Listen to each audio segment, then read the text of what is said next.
What if the moment you started healing was the moment you became the villain in someone else's story? Not because you harmed them, not because you turned cold, but because you stopped performing. You stopped being what they needed. You stopped softening your voice to keep the peace. You stopped living small just so they could feel big. And that was enough. Suddenly, the warmth fades. The smiles turn tight. Your silence, once respectful, becomes a threat. Carl Jung said, "Everything that irritates us about others can lead us to an understanding of ourselves. But what happens when you grow becomes that irritation. When your truth makes others flinch, when do your boundaries break their illusion of control?" This isn't drama. It's deeper than that. Psychological, spiritual. A silent war you never declared, but one you now feel in every glance, every distance, every word unsaid. You didn't change to hurt anyone. You changed because you had to survive. And now, you're not their puppet. You're a mirror. And mirrors are dangerous to those still hiding from their own reflection. They say people change, but what they don't tell you is people don't always like who you change into. You start healing, and they start hating. Not openly, not always, but you feel it in the silence, the distance, the way their eyes no longer soften when they look at you. Carl Jung had a name for this. He called it the shadow, the parts of ourselves we deny, suppress, hide away. Most people spend their entire lives running from their shadow. They keep it buried beneath distractions, routines, roles. They avoid it in conversation, numb it with small talk, paint over it with a smile.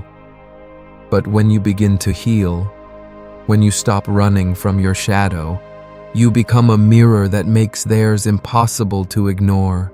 Your calm reveals their chaos. Your boundaries expose their control. Your clarity makes their confusion louder. Your peace doesn't just speak, it echoes. And not everyone can stand the sound of what they've tried to forget. That's the paradox. You didn't do anything to them. You just stopped abandoning yourself. And that was enough. Enough to awaken discomfort in those who haven't even started the journey inward. Enough to trigger the very thing they've worked so hard to keep buried. Because when you bring light to your own wounds, you unintentionally shine it on theirs. And most people aren't ready for that kind of light. So they react. Not to hurt you, but to protect the illusion they've built their lives around. It might come out as sarcasm, dismissive comments, sudden withdrawal, unspoken resentment. It's not personal, but it feels personal. Because you're the one left wondering, what did I do wrong? And the truth is, you didn't do anything wrong. You just started becoming whole. But wholeness makes people who are still fragmented uncomfortable. Not because you're wrong, but because you're proof that healing is possible. And that means they can no longer pretend they don't need it. This is why your presence becomes unbearable. Not because of how loud you are, but because of how honest you've become. And honesty, real honesty, doesn't always inspire admiration. Sometimes, it inspires resistance. Because when you show up as your full self, when you've faced your own shadow and decided to integrate it, you become unpredictable. You become real. And nothing scares the unconscious mind more than the real. So they call you distant. They say you've changed. They wonder what happened to the old you, the one who stayed small, agreeable, easy to manage.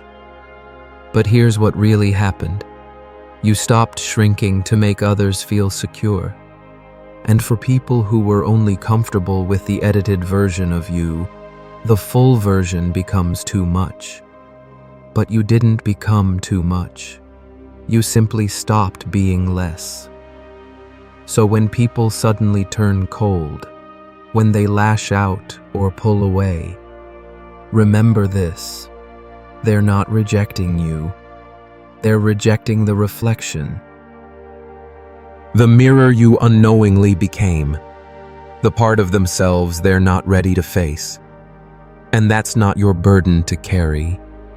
What is your task is to keep walking, keep healing, keep growing, even when it makes others uncomfortable.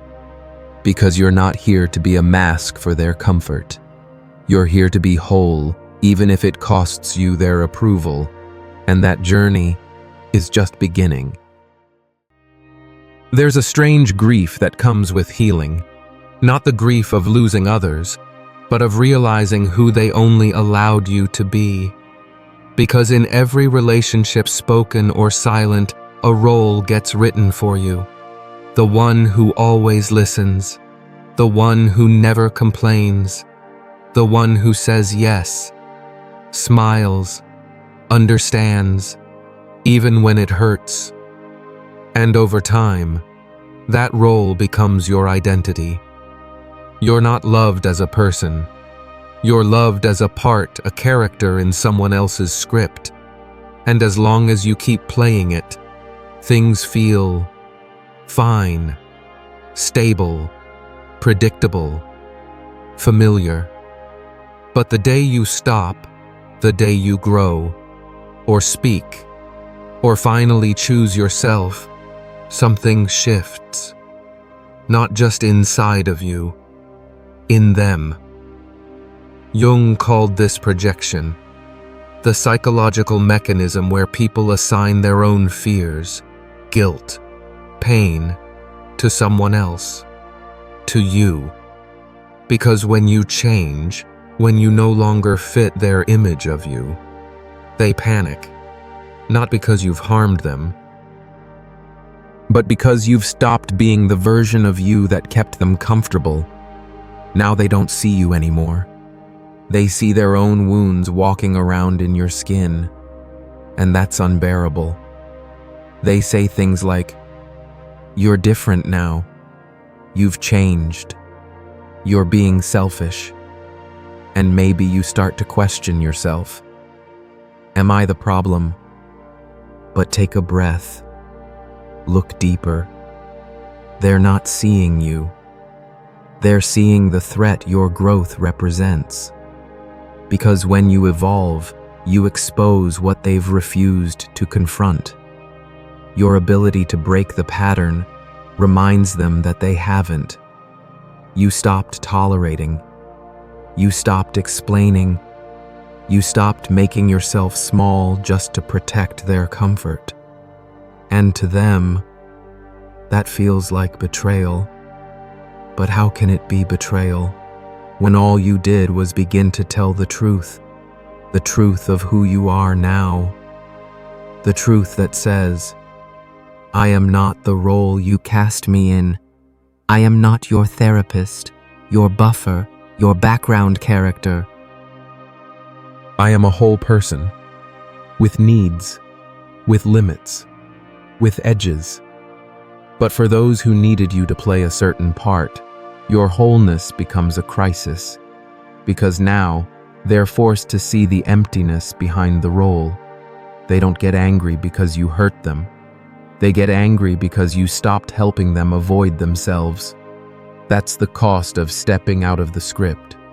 You break not just the story they told about you, but the one they built around not changing.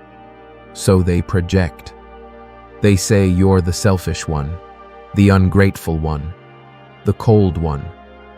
But look closely. That's their shadow speaking. They're not describing you. They're describing the parts of themselves they can't face. And what feels like rejection is really a refusal to evolve. You were never supposed to be a mirror, but you became one. By growing, by healing, by leaving the stage they wrote for you. And yes, it hurts. It hurts to realize that love you thought was unconditional was just well-behaved acceptance. It hurts to know that who you are now, your true self, is too much for the ones who claim to love you most. But there's freedom here, too. Freedom in no longer performing. Freedom in knowing that the people who stay now see the real you, not the useful one, not the agreeable one, but you. That's the difference. So let the projections fall. Let the roles burn. Let the silence come, if it must. Because it's better to be hated for being real than loved for being a lie. And the path ahead, the one where you no longer carry their story, that's the path that leads to peace. Keep walking. People think healing makes you softer, kinder, more agreeable. But real healing, real integration, does something else entirely. It makes you whole. And wholeness doesn't always look gentle. Sometimes it looks like silence when you used to explain. Sometimes it looks like distance when you used to chase. Sometimes it looks like no said firmly, without guilt, without apology. And that's when the backlash begins. Not from enemies, but from the people who were most comfortable with your brokenness. Because your boundaries now expose their expectations. Your voice now interrupts the story where you stayed quiet. Your self-respect disrupts the role you once played so well, the one who gives, who absorbs, who disappears when needed. Carl Jung understood this dynamic. He called it shadow projection. What we cannot face in ourselves, we begin to despise in others. So when you reclaim your power, when you stop hiding the parts of yourself that once made others feel safe, you become offensive, not because you're cruel, but because you're complete. And for those who are still fragmented, wholeness feels like a threat. They say things like, "You've changed. You're difficult now. You think you're better than us." But what they're really saying is, "I don't know how to relate to you, now that you're no longer who I need you to be." And it hurts. Not because they're wrong, but because part of you still remembers the version of you that worked so hard to be loved. You remember being easy to be around, accommodating, pleasant, silent. And now, you're not. Now you have opinions. Now you have space. Now you walk away instead of over-explaining why you're hurt. And it feels like you've betrayed them when really, you've just stopped betraying yourself. That's the essence of shadow integrity. It's not about perfection. It's not about being good all the time. It's about being true. About making peace with all of who you are, not just the parts that make you likable. And for many, that level of authenticity feels unbearable because it shatters the illusion that they can keep avoiding themselves as long as you stay small, the illusion that their comfort matters more than your truth. And when you stop playing that game, you force them to look in a mirror they didn't ask to see. That's why your joy makes them jealous, why your calm irritates them, why your silence makes them uneasy. Because everything you are now points to everything they've avoided becoming. It's not your light they resent, it's the darkness it exposes. It's not your peace they reject. It's the war inside them that your peace makes louder, but still keep going, because you weren't made to stay fractured for their convenience. You weren't made to wear a smile over your grief, or say yes just to be tolerated, or bend until you no longer recognized your own reflection. No, you were made to integrate, to gather your pieces, to sit with your shadow, to hold your contradictions with grace, to become undivided. And that version of you, the one that stands firm, that doesn't explain, that radiates quiet presence, that version doesn't need to be liked, because it is free. So let them be uncomfortable. Let them misunderstand. Let them call your wholeness selfish, if they must. Because the truth is, you didn't become too much. You just finally became enough for yourself. There comes a moment in healing that feels less like freedom and more like loss, not because you did something wrong, but because you stopped pretending. Jung called it individuation, the lifelong process of becoming who you truly are, free from roles, projections, and inherited expectations. It sounds beautiful, and it is. But what no one warns you about is this: individuation is not just an inner journey. It's an earthquake. It shakes everything around you, every dynamic, every relationship, every identity that once felt safe. Because the moment you stop being who they need you to be, you stop being useful in the way they've come to expect. You were the emotional anchor, the quiet one, the one who always showed up, even when your soul was exhausted, the one who swallowed pain just to keep the peace. You were the person they could rely on, not because you were whole, but because you were willing to be half, if that's what it took to be loved. But then something shifted. You grew.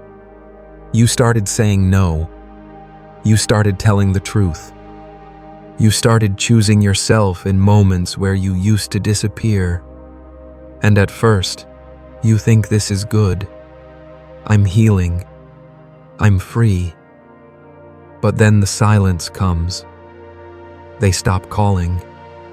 Or they call you difficult. They say you've changed, and not in a good way. And deep down, it breaks something in you, because it confirms a truth you were afraid to face. They weren't loving you. They were loving the part you played, the caretaker, the listener, the one who never needed anything. And now that the role is gone, so is the connection. But what they mourn isn't your absence. It's the death of the version of you that kept them comfortable. And that death, that ending, is necessary. Because real love can't exist where performance is required. And the longer you stay in character, the longer you delay the grief that comes from outgrowing your own disguise. This is what individuation costs. It costs the illusion. It costs relationships built on half-truths, connections sustained by sacrifice, identities maintained by silence. It costs the version of you who tolerated what your soul whispered against. But here's the quiet miracle. After the rupture, after the confusion, after the ache of being misunderstood, something new begins to emerge. You start to feel rooted, present, no longer pulled in every direction by who others need you to be. You wake up one day and realize you don't need to be loved through your usefulness anymore. You can just be. And the ones who stay now, they stay because of your truth, not your service. They stay because you're real, not because you're easy. It's quieter. It's lonelier. At first. But it's also the beginning of a life built on something unshakable. Your own center. Because individuation doesn't just strip away illusions. It returns you to yourself. So when the people fade, when the calls stop, when your truth makes you the villain in someone else's story, let them go, not with bitterness, but with grace. They were part of the chapter where you played a role. Now, the role is over, and what's left is you, whole, unapologetic, alive. Keep walking. At first, you think it's just them. That friend who grew distant. The sibling who suddenly snapped. The partner who began to treat your silence as defiance. You think it's personal. You think maybe you've changed too much. But then, it starts happening everywhere. Little signs. Side glances. Conversations that feel colder than they used to. And slowly, it dawns on you. This resistance, it's not just coming from individuals. It's coming from something deeper, something older. Carl Jung called it the collective unconscious, the vast, invisible layer of conditioning we're all born into, not taught directly, but absorbed.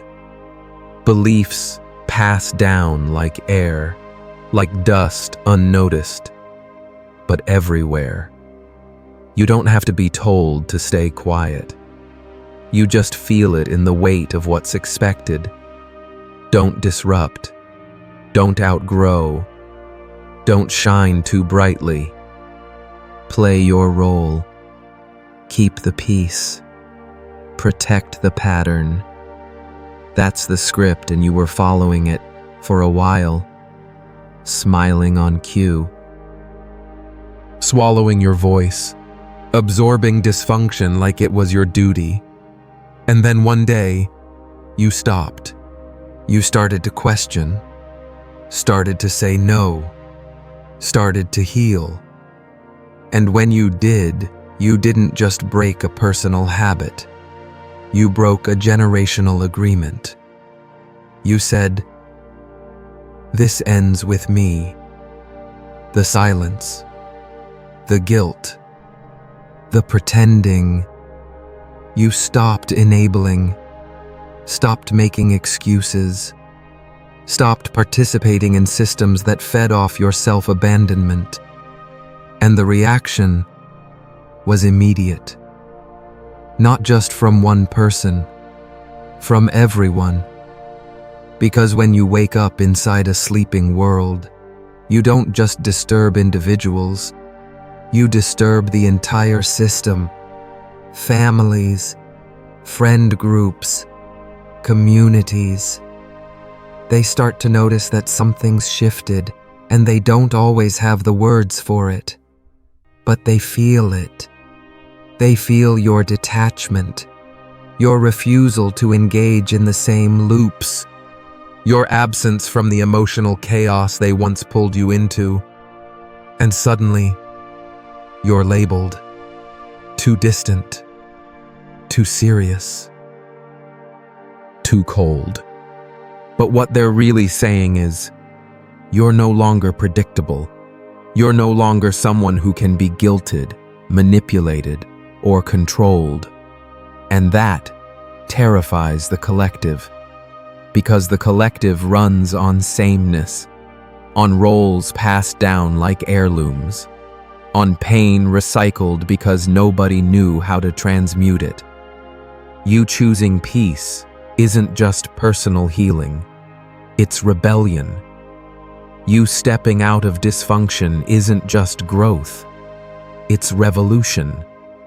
Because now you're proving, by example, that the cycle can be broken. That love doesn't have to mean self-sacrifice. That loyalty doesn't have to mean silence. That family doesn't have to mean emotional debt. And for a system built on obedience, your very existence becomes a threat. That's why it feels like the world turned against you at once. It's not that people hate who you are now. It's that your awakening asks them to confront everything they've kept asleep. But still, you don't owe your regression to their comfort. You don't have to apologize for not pretending anymore. Because someone, somewhere down your line, needed you to be the one who said no. No more emotional inheritance. No more quiet suffering. No more betraying your truth just to feel belonging. This is not you isolating yourself. This is you stepping into alignment. And yes, the silence may grow. The circle may shrink. But what remains will be real. And in the end, you'll realize you didn't lose the world. You just lost the parts of it that needed you to stay asleep. Most people don't even realize they're wearing a mask. It's been on for so long, it started to feel like skin. A smile that hides exhaustion. A laugh that covers grief. A calm voice that conceals the storm beneath. Carl Jung called it the persona, the social face we put on to survive. Not to deceive, but to belong. To be accepted. To feel safe. We learn early what's rewarded. Politeness over honesty. Compliance over truth. Charm over depth. And so we adjust. We say what's expected. We become who they need. And little by little, we forget. Forget who we were before we needed to be liked. But then something shifts. A crack in the performance. A silence that feels truer than 1,000 well-practiced smiles. And you start to wonder, who am I when no one's looking? You start peeling back the mask, not to prove anything, just to breathe. And at first, it feels like freedom. Finally, you're being real. But then the reactions come. Not admiration, not relief. Fear. People pull away. They question you. They say you've changed, become cold, distant, hard to read. But the truth is, they're not afraid of you. They're afraid of what your authenticity reveals, that they've built entire relationships with someone who wasn't entirely there. That the version of you they loved was a role. And now that the role is gone, they're left staring at someone unfamiliar, someone true. And that truth, it doesn't fit the story they were living. Because if you can take off the mask, then what does that say about theirs? That's why they get defensive, why they call you different, why they accuse you of changing the rules. They're not angry at the truth. They're grieving the illusion. They're mourning the comfort of believing they knew you without ever asking who you really were. And it's not your job to protect that comfort anymore. You weren't made to be a projection screen. You weren't born to be a reflection of someone else's needs. So you stop explaining. You stop apologizing for shedding what never belonged to you. You let the mask die. And when it dies, something beautiful happens. Not immediately, not without pain, but over time, you begin to feel whole. Not because everyone accepts you, but because you do. You accept the silence that follows truth. the distance that comes with authenticity, the emptiness that replaces the crowd and slowly makes room for something real. No more pleasing, no more performing, no more being everything but yourself. And those who stay now, they see you, not the smile, not the title, not the version of you that made them feel safe, but you as you are. And that's the only kind of connection worth keeping. So let the illusion fall. Let their confusion rise. It's not your responsibility to explain why you can't be who you were when that person was never truly you to begin with. Let them grieve the role. You're not here to entertain old scripts. You're here to live unmasked. And in that space, you'll find a kind of peace no performance ever gave you. There's a balance inside each of us, but most never get to feel it. Carl Jung called it the Anima and Animus, the feminine and masculine aspects of the psyche. They're not genders, they're energies, softness and structure, intuition and action, receptivity and resolve. And they live within all of us. But the world teaches us to split. Men are told to be hard, unaffected, unemotional, in control. Women are told to be quiet, pleasant, gentle, self-sacrificing. We are taught to amputate parts of ourselves just to fit the mold. So we learn. We learn to suppress. We learn to hide tenderness behind anger. We learn to cover strength with sweetness. We learn to play one role so well, we forget there was ever another side. But then comes healing, and with it, a reckoning. Because to truly heal, you can't keep performing. You can't keep living in half. You have to go inward and reclaim what you were told to deny. You begin to remember. You remember how power doesn't have to dominate. It can hold. It can protect. It can stay silent without being passive. You remember that gentleness doesn't mean weakness. It means listening. It means presence. It means strength without the need to prove it. You become both softness and steel, both tenderness and fire, both open and unshakable. And that's where the fear begins. Not your fear, theirs. Because most people only know how to survive from one side. They've built identities around suppression. They've built pride around their imbalance. So when you show up integrated, when you speak with compassion and command, when you love with boundaries, when you are calm and unmovable, they don't know what to do with you, because you no longer fit their binary. You're no longer the nice one or the strong one. You're both. And that breaks their framework. They mock what they don't understand.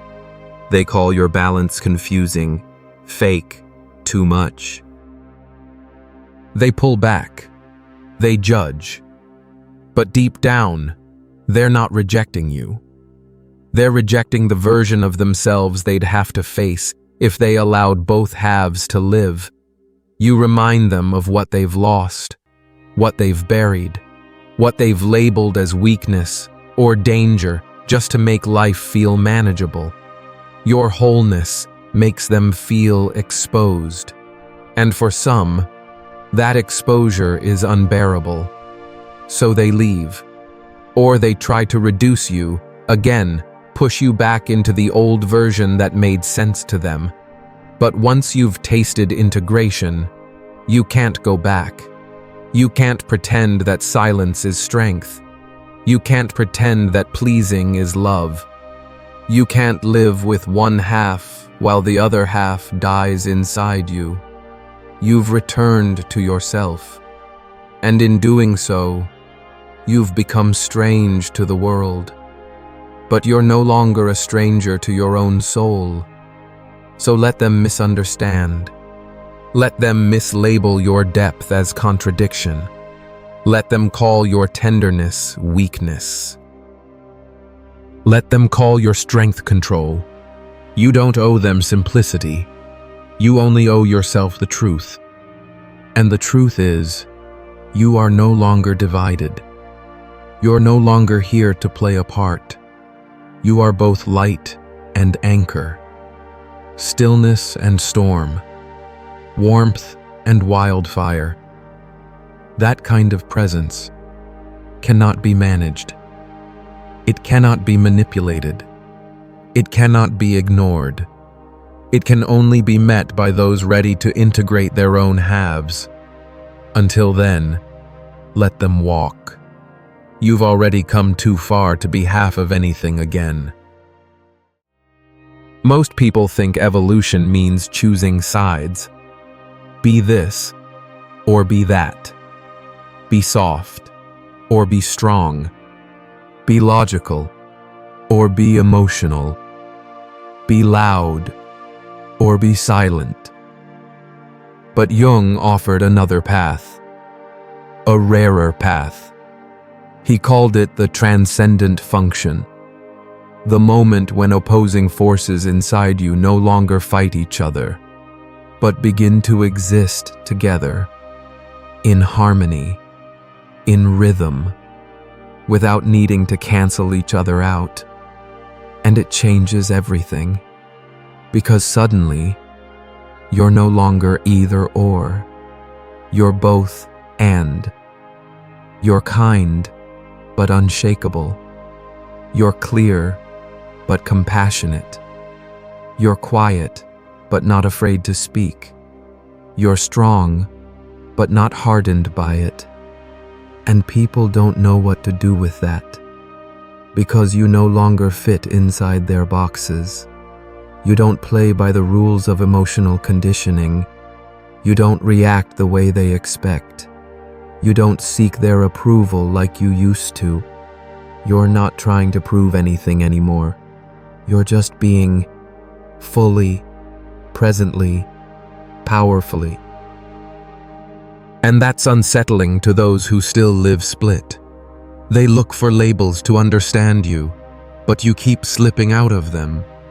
You say no without anger. You forgive without forgetting. You walk away without drama. They try to provoke you, and you don't bite. They test your silence, and you don't break. They challenge your presence, and it only deepens, because you're no longer fighting yourself. And when you stop fighting within, you stop reacting without. You move differently. You listen not to respond, but to understand. You speak not to win, but to clarify. You withdraw not to punish, but to protect your peace. It's not passivity. It's power. Not the kind that needs control, but the kind that comes from self-mastery. And most people have never met someone like that. Someone who's not ruled by their impulses, not attached to image, not afraid of contradiction. Someone who can be both fire and water, depending on what the moment needs. That's why they feel uncomfortable around you, why they question your intentions, why they whisper things like, "I can't tell what they're thinking anymore." They can't, and that terrifies them, because your unpredictability is not chaos. It's freedom, and freedom is frightening to a mind still chained to predictability. When someone can't read you, they can't manage you.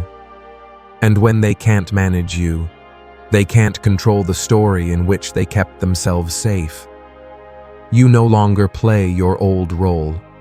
You've transcended the need to play any role at all.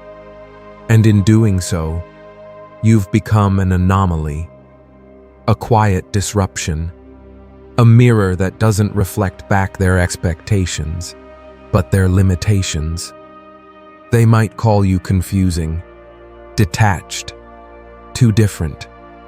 But what they're really saying is, you've evolved past the rules that still govern them.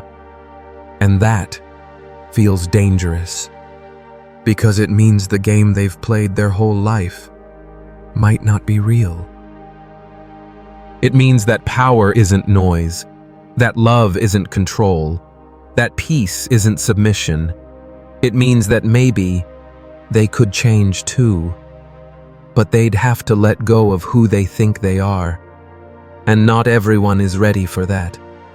So you'll be misunderstood, labeled, reduced. But don't shrink. This is what wholeness looks like. Not always celebrated, but always free. Let them fear your evolution. You've earned it. Jung said, "The privilege of a lifetime is to become who you truly are." But what he didn't say, or maybe what we don't want to hear, is that this privilege comes with a cost. A heavy one. Because when you start being yourself truly, fully, without performance, you don't just gain freedom. You lose things too. You lose people. Not because they were bad, not because you're better, but because they only knew how to love the version of you that didn't exist. The version that stayed quiet. The one who nodded, smiled, agreed.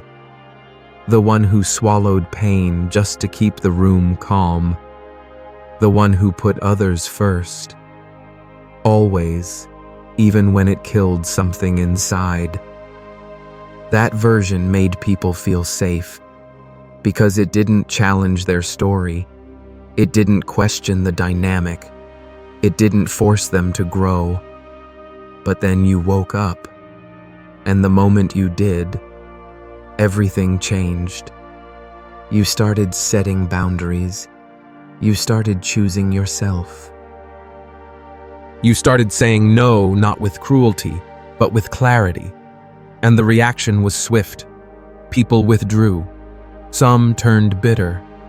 Others stayed, but colder, quieter, unable to hide the discomfort your truth stirred in them. They said things like, "You're not the same. You've changed. You're distant now."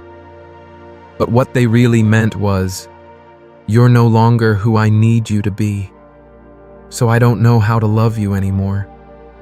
And that hurts. It's a unique kind of pain to realize that love was conditional, tied not to who you are, but to who you were willing to pretend to be. You see it in their eyes, the disappointment, the confusion, the subtle resentment that follows every moment of your self-expression. And for a while, you question yourself. You wonder if maybe you've gone too far, if maybe staying in the role would have been easier.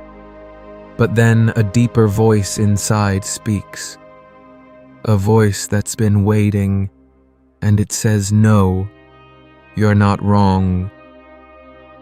You're just finally real." And the truth is, people who loved your mask will always feel betrayed by your face. They needed your silence to feel heard. They needed your softness to avoid their own hardness. They needed your approval to survive their insecurity. You weren't a person to them, you were a mirror, a function, a role. And now that you've stepped out of that, they're forced to face the emptiness they tried to fill through your sacrifice. That's the hidden cost of liberation. You reveal not only yourself, you reveal everything others have kept hidden. And not everyone wants to be seen that clearly. So yes, you will be misunderstood. You will be labeled selfish. You will be called distant, cold, arrogant, all the things people say when their control begins to slip. But none of that is about you. It's about what your wholeness makes them feel, what your boundaries force them to confront, what your presence reveals about their dependency on your absence. It's not your truth they hate. It's what your truth illuminates about theirs. But even so, keep going. Let the love that depended on your self-erasure fall away. Let the connections that couldn't survive your authenticity dissolve. Let the silence come and meet it without fear. Because what remains after the cost is worth everything. You, untouched by performance, unshaken by rejection, unchained from needing to be understood.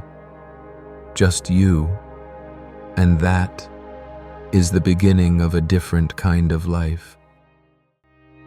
Carl Jung didn't see individuation as a luxury. He called it a spiritual and psychological imperative, not something to pursue when life gets easier, not a hobby, not a phase, but a calling, a demand from the soul to stop performing, to stop complying, to stop surviving, and to start becoming.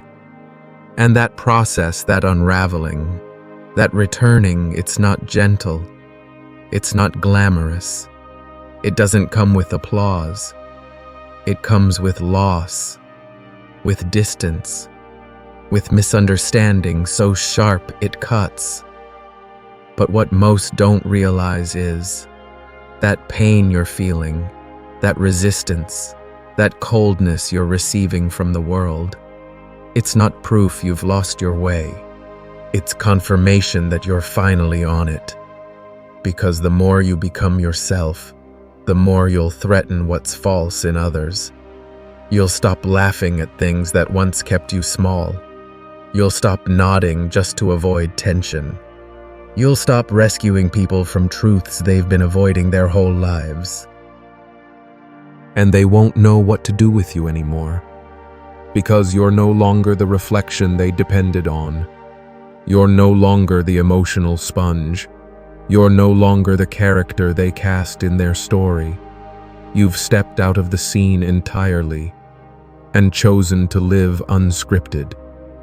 But that kind of freedom, it's dangerous to a world built on pretending, a world where appearances are currency, where masks are mistaken for identity, where belonging is bought with silence.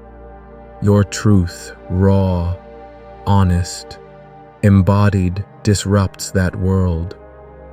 Not by preaching, not by fighting, but simply by existing.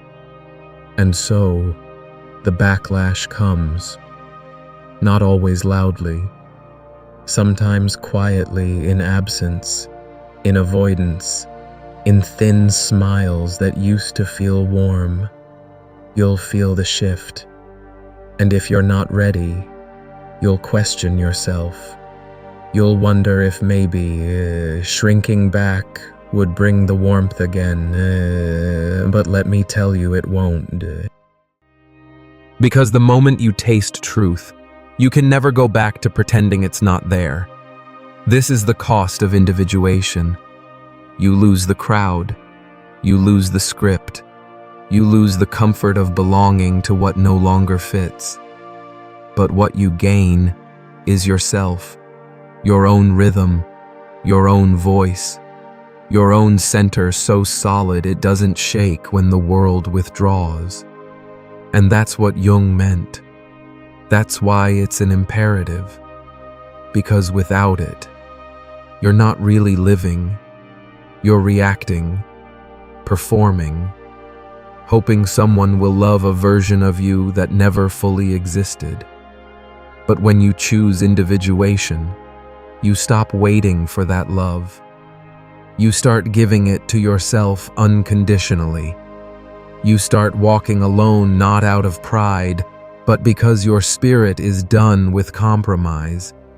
And eventually, the loneliness becomes a kind of clarity, The silence becomes sacred. The solitude becomes strength. You stop needing to be seen because you've finally seen yourself. So yes, the path will be lonely. You will be misunderstood. You will be feared for the peace you've earned. But make no mistake, this is not a detour. This is the way. It always has been, and it leads somewhere nothing else ever could home. To you. So maybe the question was never, why do they hate me? Maybe the real question is, am I strong enough to keep growing even when it costs me the comfort of being accepted? Because this pain, this distance, this misunderstanding, it's not a punishment. It's a passage. Not the end of connection, but the beginning of one that's real. To people who see you. To a life that doesn't require a mask. To the parts of yourself you buried just to be loved. This is what awakening feels like. Lonely, quiet, but clean. So if you're standing at the edge, wondering whether to keep going, I'll say this. The ones who fell in love with your silence were never going to stay for your truth. But the ones who meet you on the other side, they won't need you to shrink. They won't ask you to perform. They'll walk with you not because you're useful, but because you're whole. And if this stirred something in you, let it echo. Say it out loud or write it below. I choose growth over approval. Let someone else see your courage and remember their own. And if you know someone who's been breaking quietly, someone who's been shedding their mask, losing their crowd, grieving their former self, share this with them, because maybe they need to hear it too. Your truth is not a burden. It's your liberation. And if you're ready to keep walking this path to ask the questions that school, society, and silence never dared to, follow echoes of thought. We're not here to perform. We're here to remember and return to what's real.